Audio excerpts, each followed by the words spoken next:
Factores de riesgo cardiovascular. ¿Para qué hablar de factores de riesgo cardiovascular? Los factores de riesgo cardiovascular son aquellos factores identificados en los individuos que son los que nos van a predecir cuándo se puede producir una enfermedad cardiovascular. Las enfermedades cardiovasculares son aquellas responsables de la mayor mortalidad. Las enfermedades cardiovasculares principales responsables de la gran mortalidad mundial están dadas por tres grandes grupos. El ictus, en todas sus manifestaciones clínicas, que van desde el ictus como tal, o enfermedad cerebrovascular isquémica, déficit cerebral transitorio, reversible o irreversible o instalado. La enfermedad coronaria como tal, en todas sus manifestaciones, dadas por la angina, estable o inestable, el infarto al miocardio o con elevación del ST y sin elevación del ST, y la enfermedad vascular periférica, que incluye la enfermedad carotidia y la enfermedad vascular en diferentes órganos y sistemas. Uno de los principales estudios que han marcado la diferencia y que han sido pioneros en el estudio de la enfermedad cardiovascular es el estudio Framingham. El estudio Framingham fue hecho en el estado de Massachusetts, cerca de la ciudad de Boston, y siempre se ha mantenido en relación con la Universidad de Boston. Es un estudio fundamental que ha marcado una diferencia y que ha sido de referencia mundial en epidemiología. Fue uno de los grandes estudios epidemiológicos con respecto a enfermedad cardiovascular. Posterior a la Segunda Guerra Mundial, se desconocían las causas de la enfermedad cardiovascular. Y uno de estos estudios tan importantes que se realizó fue el estudio de Framingham. En este estudio, en 1948, incluyó una primera cohorte con 5.209 habitantes de 28 a 62 años. Estas cohortes se incluían pobladores de este pueblo, y la primera incluía pobladores caucásicos que eran más o menos con eh, características similares, ¿no? Eran caucásicos y eran de parecidas características. De hecho, las siguientes cohortes se fue incluyendo de descendientes, hijos, nietos que procedían de la misma población, y se le fue dando seguimiento a esta misma primera cohorte. De hecho, es una de las preocupaciones epidemiológicas que quizás es lo que algunos investigadores preocupan, pues quizás pueda tener algunas alteraciones de análisis de los resultados, ya que los análisis pueden estar un poquito sesgados porque son de las mismas poblaciones, es decir, del mismo estudio caucásico y de la población que proviene de esa misma línea de personas, pues, que están poco mezcladas. O sea, epidemiológicamente está la interpretación, y utilizar esos datos para el resto de la población pudiera tener, pues, su difusión. Sin embargo, es importante ver que este estudio dio unos grandes aportes, pues ayudó a identificar por primera vez los primeros factores de riesgo, darse cuenta que había ciertas condiciones que, al estar presentes, definitivamente marcaban y aumentaban un riesgo de presentar una enfermedad cardiovascular, y que además, desde el punto de vista epidemiológico y estadístico, se hacían las primeras correlaciones multivariables y correlacionar varias características que estuvieran presentes en individuos y que pudieran correlacionarse con la presentación de una enfermedad cardiovascular. Pero definitivamente eh, se pudieran llegar a hacer conclusiones de la evidencia erradas con el paso del tiempo, y definitivamente la evidencia va evolucionando, y que hay que tener cuidado a la hora de hacer análisis de la evidencia clínica, ¿no? Definitivamente, a medida que pasa el tiempo, pues las cosas se va modificando. Y bueno, efectivamente uno de los ejemplos es que ellos en la población de 70 años consideraban que era aceptable que tuvieran la tensión arterial por encima de 210 la sistólica y 120 la diastólica. Claro, era considerada hipertensión esencial, que era llamada en aquel momento, ¿no? Y que con el paso del tiempo, pues sabemos que eso no es así. Sin embargo, es un estudio que ha dado grandes aportes en la epidemiología clínica y que definitivamente ha marcado, este, pues, ha dado una gran importancia para el estudio del riesgo cardiovascular. Se ha mantenido directamente en estudios en la Universidad de Boston y que definitivamente, pues, para el momento, para la época, pues, fue de gran importancia y lo sigue siendo para nuestros días. Es súper importante y es recomendable para todos nosotros el uso. Hoy día las tenemos a la mano, las calculadoras de riesgo. Nosotros debemos en la consulta, en nuestra práctica diaria como clínicos, utilizar las calculadoras de riesgo. Hoy día tenemos a la mano muchas herramientas a través de nuestros teléfonos inteligentes, PCs, computadoras, que son los usos de las calculadoras de riesgo. Estas calculadoras ofrecen de una forma sencilla una herramienta que tenemos a la mano. La más recomendada es la de la OPS, que tiene características muy parecidas a las nuestras. Utilizan datos latinoamericanos de comunidad muy parecida a la nuestra, que es la que vemos en pantalla. Les recomendamos que los tengan a la mano en los teléfonos para hacer cálculos rápidos y sencillos. Utilizan el punto de corte en 10%. Se introducen los datos del paciente rápidamente. Es una herramienta muy sencilla y nos ofrece el cálculo de riesgo cardiovascular del individuo. ¿Cuáles son los factores de riesgo? Los factores de riesgo se clasifican en no modificables, modificables y no tradicionales. Los no modificables son el sexo, la edad, antecedentes familiares y la etnia. Los modificables, tabaquismo, diabetes, hipertensión arterial, sedentarismo, obesidad y dislipidemia. Y los no tradicionales están incluidos la hiperhomocistinemia, el score calcio coronario, media carotidia, microalbuminuria, PCR ultrasensible, péptidos natriuréticos, gen ECA, hiperfibrinogenia, y hoy día estamos incluyendo en este grupo los emergentes, como lo son la presentación de la nueva enfermedad COVID, la presentación de hipertensión o trastornos hipertensivos en el embarazo y la contaminación ambiental.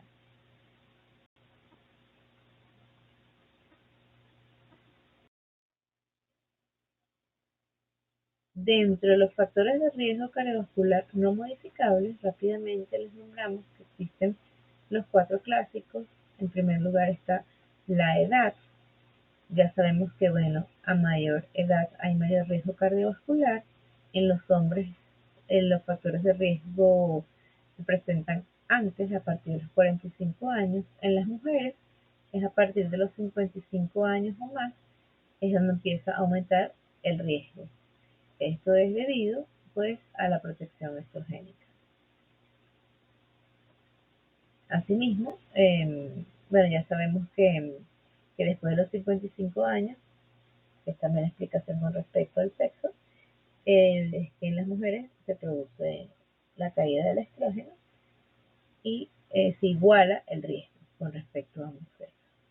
Con respecto a la raza, sabemos que hay ciertos grupos que tienen un mayor riesgo cardiovascular que otros. Los afroamericanos, por ejemplo, son más propensos que los blancos a tener enfermedades cardiovasculares, y nosotros, nuestra raza mezclada hispana, pues tiene menos probabilidad de sufrir enfermedad cardiovascular.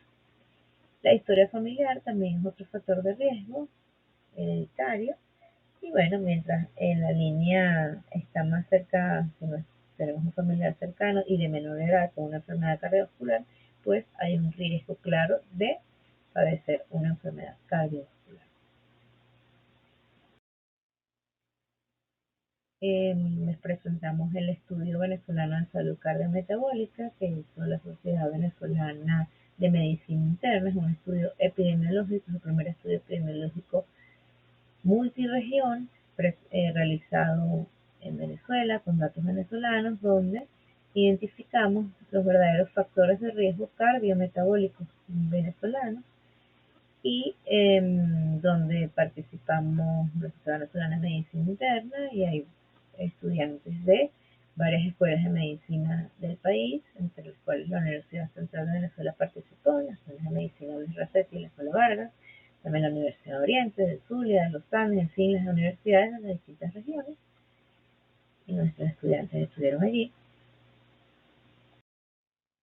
pues donde vemos que en este caso, quiero hacer resaltar en este cuadro la prevalencia de las tasas crudas y ajustadas por edad y sexo, donde podemos ver que el mayor riesgo cardiovascular identificado en la población venezolana fue, podemos resaltar aquí en esta línea, la HDL baja en 57.4 y en segundo lugar seguido de los valores de hipertensión arterial 36.7.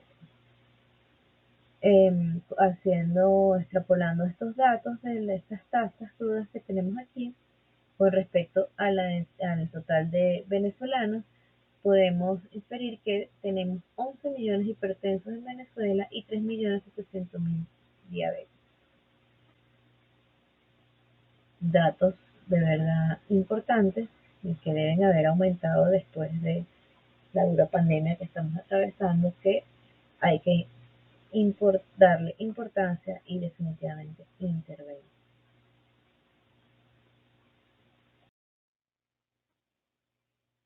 La intención destacar con esta conferencia que les estamos ofreciendo es que vamos a dar hincapié en los factores modificables. Vamos a dar sobre todo algunos detalles de tabaquismo, sedentarismo, obesidad y dislipidemia. Para diabetes e hipertensión tendremos otra discusión aparte. Quiero hacerles resaltar que debemos tomar en cuenta que los pacientes diabéticos ya los debemos considerar de por sí como pacientes con enfermedad cardiovascular establecida, ¿sí? La diabetes, por su fisiopatología y por todo el daño multifuncional y por lo que sabemos que sucede, la glicosilación de proteínas y el daño inflamatorio crónico que se produce ya al presentarse la diabetes como tal, pues ya es un paciente inflamado crónico y que tiene una enfermedad cardiovascular que veremos cuando estudiemos como tal la enfermedad con las complicaciones microvasculares que se producen una vez que se presenta la enfermedad. Ya se considera que la enfermedad cardiovascular está presente en ellos, así no hay evidencia clara de una complicación macrovascular como tal. Así se considera como un paciente enfermo cardiovascular. Hablando un poco de tabaquismo, ¿cuántos cigarrillos día consideramos que debe consumir un paciente para que tenga riesgo cardiovascular? Inicialmente se pensaba que, ya como uno hace el cálculo, cuando uno empieza a estudiar lo que es el cigarrillo en la enfermedad pulmonar, y más sabiendo que tenemos varias escalas de cálculo como son los paquetes años, que había que hacer un gran consumo de cigarrillos para empezar a ver daño pulmonar, daño miocárdico, daño cardíaco y daño a grandes órganos. Había que haber un consumo de cigarrillo importante para que se produzcan daño. Pero sabemos que esa realidad, eso realmente no es así. En realidad no existe un consumo de bajo riesgo. El cigarrillo, incluso con tan solo ser un fumador pasivo o tener una persona consumiendo al lado de uno, ya es deleterio. Se sabe que con unos consumos bastante bajos pueden hacer daño importante y provocar riesgo cardiovascular. Hay estudios donde se ve que con tasas de consumo de menos de 10 cigarrillos al día ya hay aumento de riesgo de enfermedad respiratoria, de malignidad y de riesgo cardiovascular. Podemos observar en este estudio donde ya con consumos muy bajos, por debajo de 1 o entre 1 y 10 cigarrillos, la probabilidad de enfermedad cardiovascular y de otras causas se dispara por encima del 60% con consumo de menos de 1 y entre 1 y 10 de cigarrillos al día. Entonces vemos que realmente el consumo de cigarrillos por debajo de 10 cigarrillos al día producen daño en distintos órganos, tanto cardiovascular como daño pulmonar.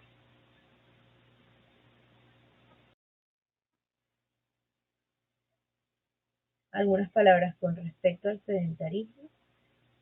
El sedentarismo, como sabemos, es la falta de actividad física, es mantener durante la rutina diaria absolutamente ninguna actividad física. Las tasas de sedentarismo, pues por la actividad del día a día, por la rutina, el trabajo y más ahora en pandemia, se han disparado. Entonces, el individuo se mantiene con una capacidad física absolutamente disminuida. Y mientras menos capacidad física tenga este individuo, hay un riesgo relativo mayor de desarrollar una enfermedad cardiovascular. Entonces, hay un aumento mayor de desarrollar enfermedad cardiovascular mientras menos capacidad física tenga este paciente, aún sin tener ninguna enfermedad eh, presente, es decir, sin ser hipertenso, sin tener dislipidemia. Mientras, es decir, hay una relación indirectamente proporcional a la capacidad física. Mientras menos capacidad física tengas, mayor riesgo de enfermedad cardiovascular vas a tener, como vemos en la gráfica que se presenta a continuación. Y por supuesto, si a esto le sumamos y le agregamos que puede haber una enfermedad que lo acompañe, como es la hipertensión o la dislipidemia, pues este riesgo de enfermedad cardiovascular aumenta. Como nos damos cuenta, mientras menos capacidad física hay, las barras más altas son. Y por supuesto, a medida que progresa la edad, más aún mayor riesgo cardiovascular tenemos. Entonces vemos que este hábito de couch potato, es decir, mantenerse clavado en un sofá consumiendo papas fritas y viendo televisión sin moverse, absolutamente aumenta esta discapacidad física, o sea, por supuesto, menos se mueve y el riesgo cardiovascular se dispara. Pero ¿qué sucede? Definitivamente esto hay que modificarlo. Y está claro que lo que está eficientemente demostrado bajo los estudios y la evidencia es que para que sea eficiente y que tenga un beneficio cardiovascular y que realmente tenga un impacto en la salud cardiovascular, es que se debe lograr un cambio en el estilo de vida y con actividad física de 150 minutos de ejercicio a la semana, es decir, 30 minutos al menos por 5 días, un gasto calórico de 150 kilocalorías al día. Es decir, esa es la meta. Pero ir de una persona que sea prácticamente un mueble a pasarlo a de ahí a brincar, a ser un Rocky o a ser un deportista de alta competencia, primero es absolutamente irreal, además que es una alta tasa de fracaso porque generalmente cuando fallan esos cambios radicales de estilo de vida y que además nos puede traer lesiones musculares, lesiones mentales y es cuando justamente se producen altas tasas de frustración y más bien rebotes.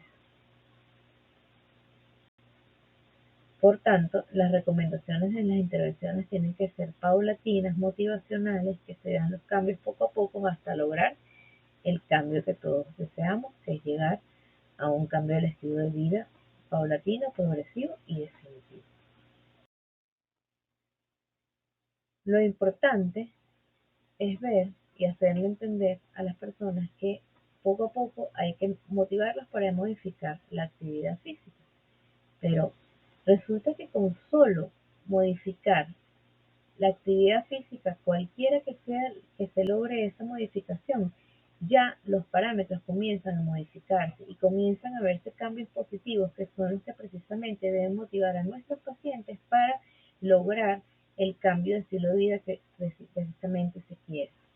Fíjense, por ejemplo, en estos 5 estudios se ve que pacientes que estaban con altos niveles de inactividad, que estaban totalmente inactivos y en sillas, en sitting prolonged, con solo un cambio de pequeña de vida, que ellos lo llaman breaking up, es decir, romper la rutina, mejoraban todos los parámetros en los trabajos. Por ejemplo, ellos medían en distintos trabajos, porque esto es una revisión sistemática, vemos por ejemplo que en algunos que tenían 7 horas de inactividad, con solo pasar a 8 minutos de bicicleta, otros tenían 5 horas inactivas y solo se ponían 2 minutos de pie cada 30 minutos.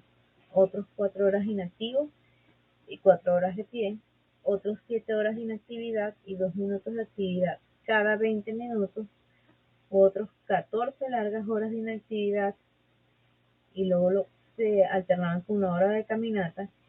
A todos ellos les medían lipemia, insulina, glicemia y péptidos postprandiales, y en cada uno de ellos, por supuesto unos más, unos menos, pero en cada uno de ellos se lograban modificaciones positivas en cada uno de los parámetros que medían. O sea que cualquiera que sea que se hagan cambios en la rutina, se lograban cambios positivos. Entonces lo importante es ir rompiendo la rutina, hacer cambios positivos para luego, por supuesto, llevar a la meta que se quiere, que es los, los 150 minutos de ejercicios semanales y cambios que sean definitivos y que se mantengan en el tiempo.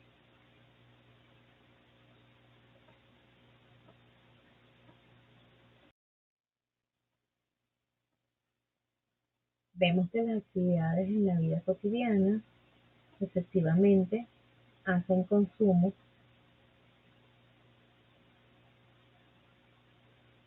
Vemos como por ejemplo la limpieza de ventanas y suelos, lavar y encerar coches, trabajo de jardinería. O sea, la intención es que las personas en las actividades cotidianas cambien un poco, que rompan la rutina, incorporen esa actividad física, poco a poco vayan creando las endorfinas y vayan incorporando el ejercicio físico periódico para que luego puedan ser mucho más eficientes y hacer llegar a la meta que se quiere, que son al menos los 150 minutos semanales.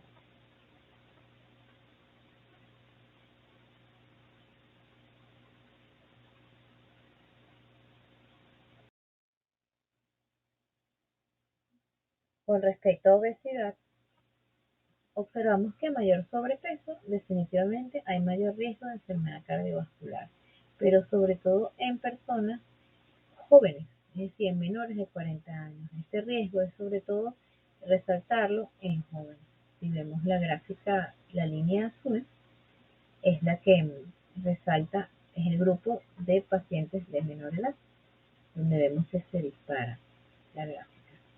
La gráfica de arriba es de hombres y la de abajo es de mujeres.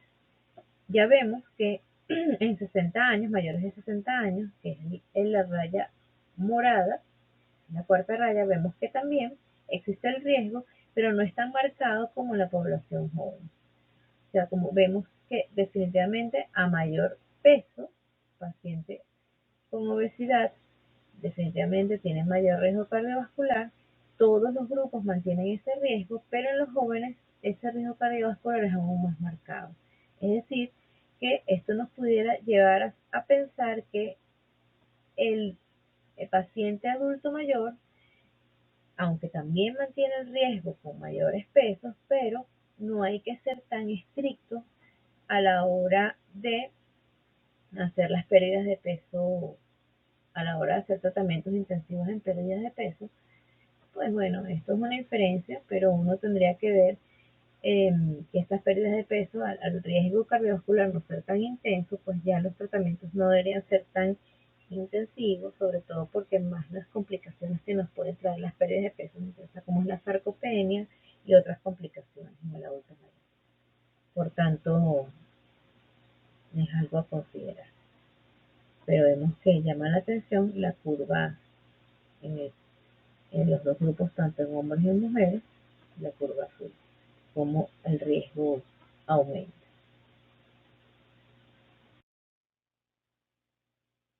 Con respecto a dislipidemia, bueno, hay dos clásicos estudios que están el ATP3 y el ATP4. Inicialmente el ATP3 era el que usábamos previamente. El ATP3 tenía varias características. Él lo primero que hizo fue determinar,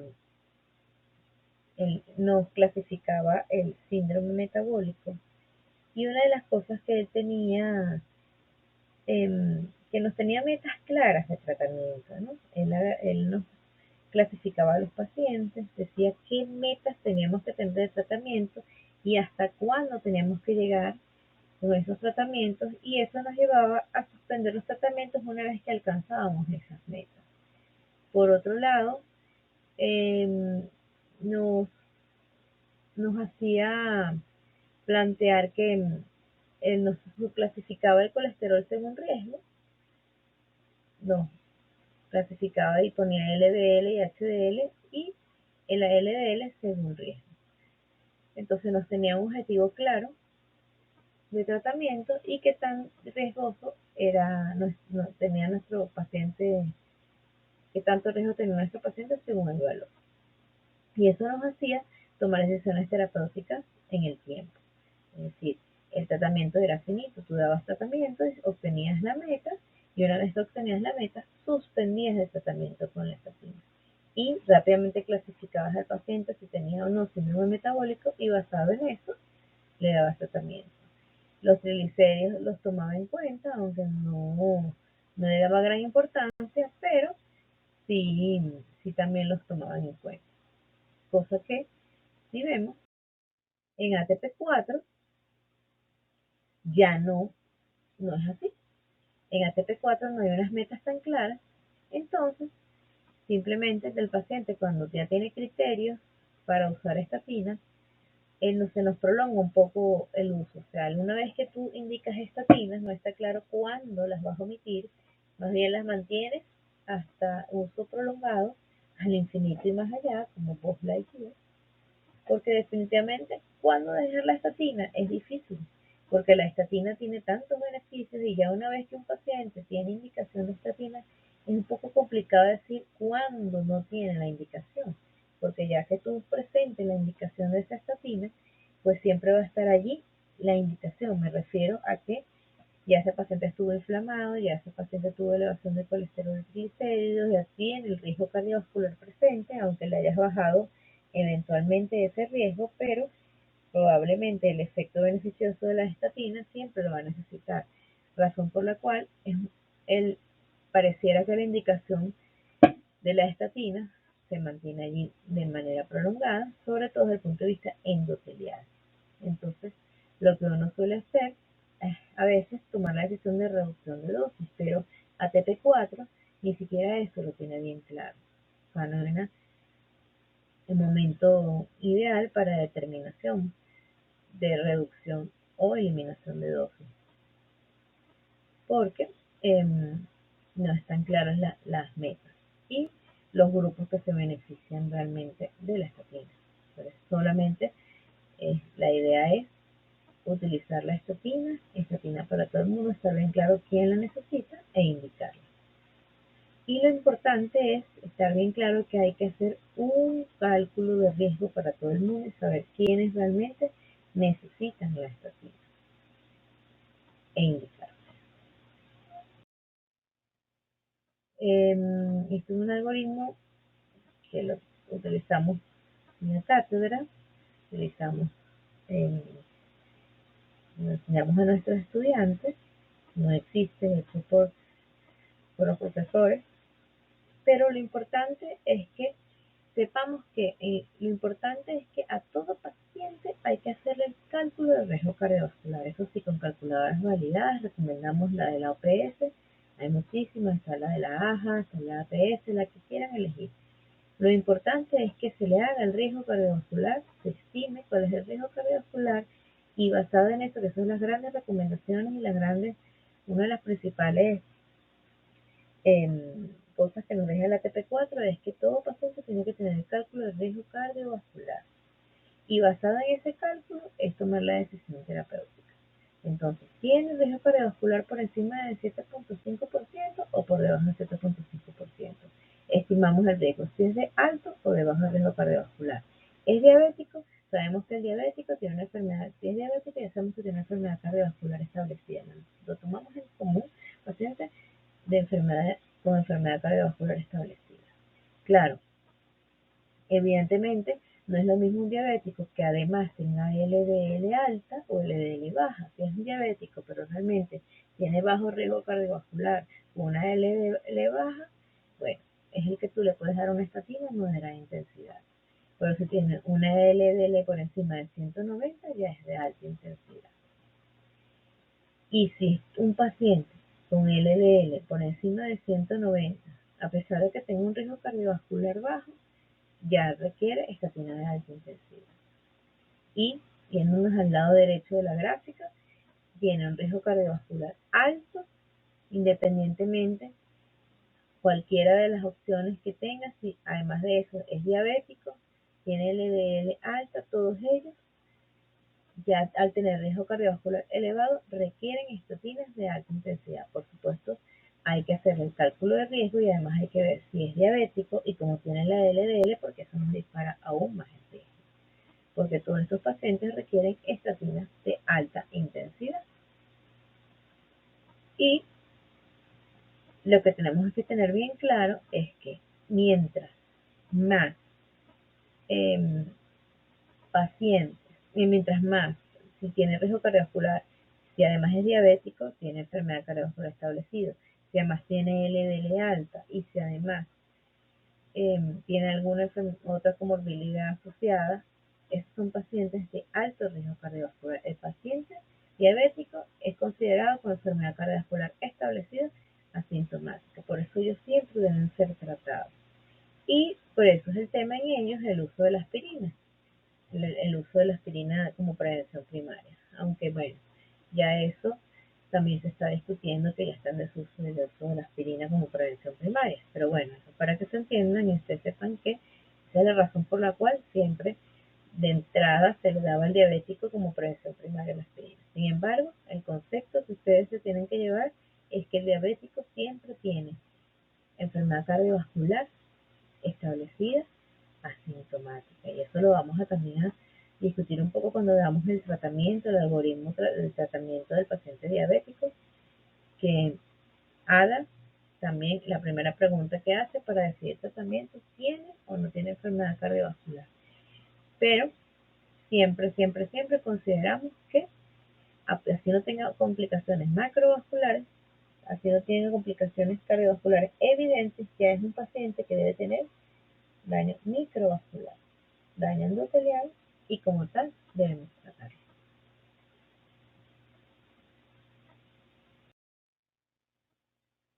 Ahora, muy bien, alta intensidad, moderada intensidad, ¿de qué se trata de ello? Bueno, eso tiene que ver con los miligramos a los cuales se indican los fármacos.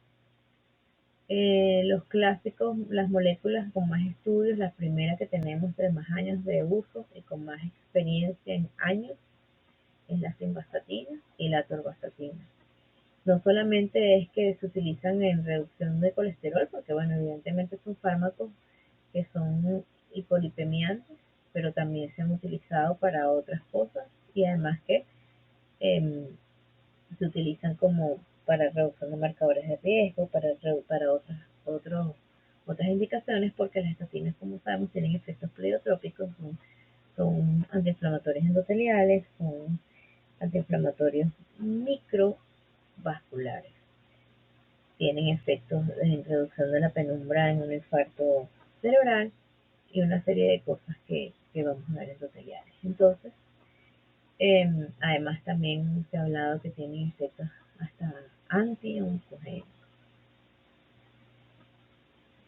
Como vemos, estas son las tres moléculas que vamos a ver, que las que tenemos disponibles en Venezuela, la simvastatina, y vemos las tres, alta, moderada e intensidad baja. Las tres formas, vemos la simvastatina, de alta intensidad no tenemos la posología, pero de moderada es de 20 a 40 y baja intensidad 10 miligramos. La atorvastatina es entre 40 y 80, de moderada entre 10 y 20 y baja intensidad de 5. Y la rosuvastatina entre 20 y 40 es alta intensidad, 5 a 10 moderada intensidad y baja intensidad 2.5. ¿Okay? Tenemos estudios para la rosuvastatina también, que han venido posterior, que también se ha utilizado importante.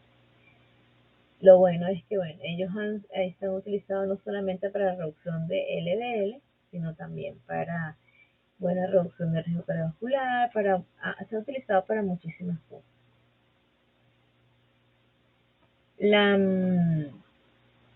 La capacidad de la atorvastatina con respecto a la simvastatina para disminuir el LDL es mucho mejor.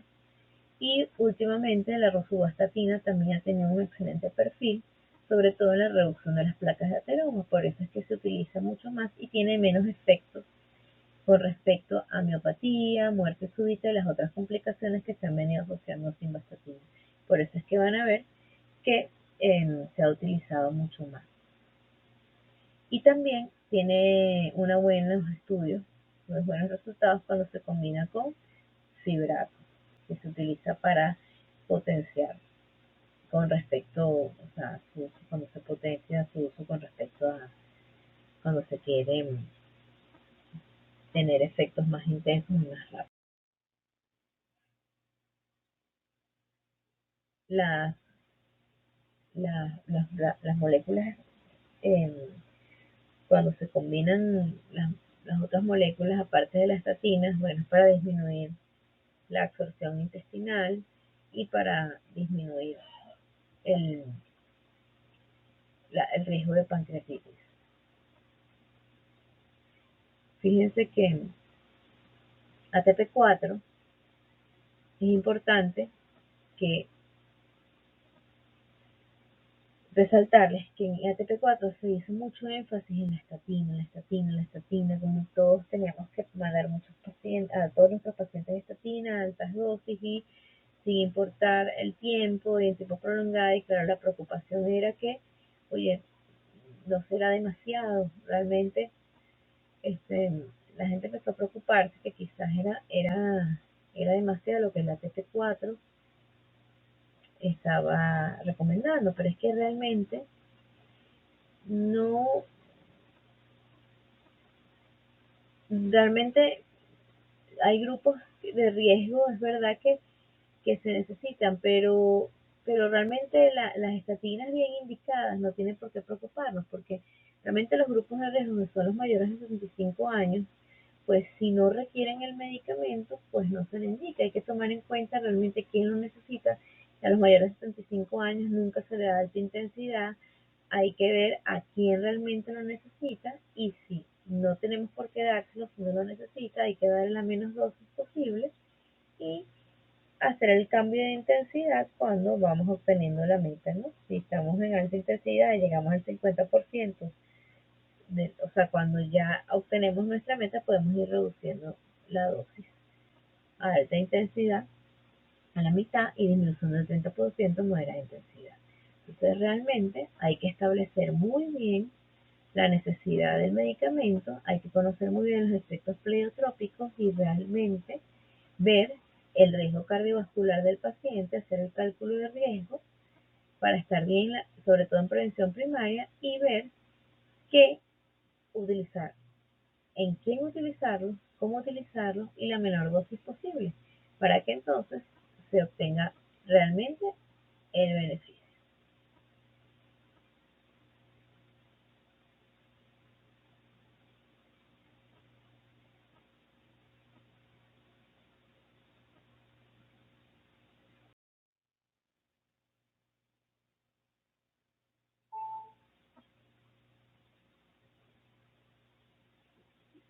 Tarea para la casa.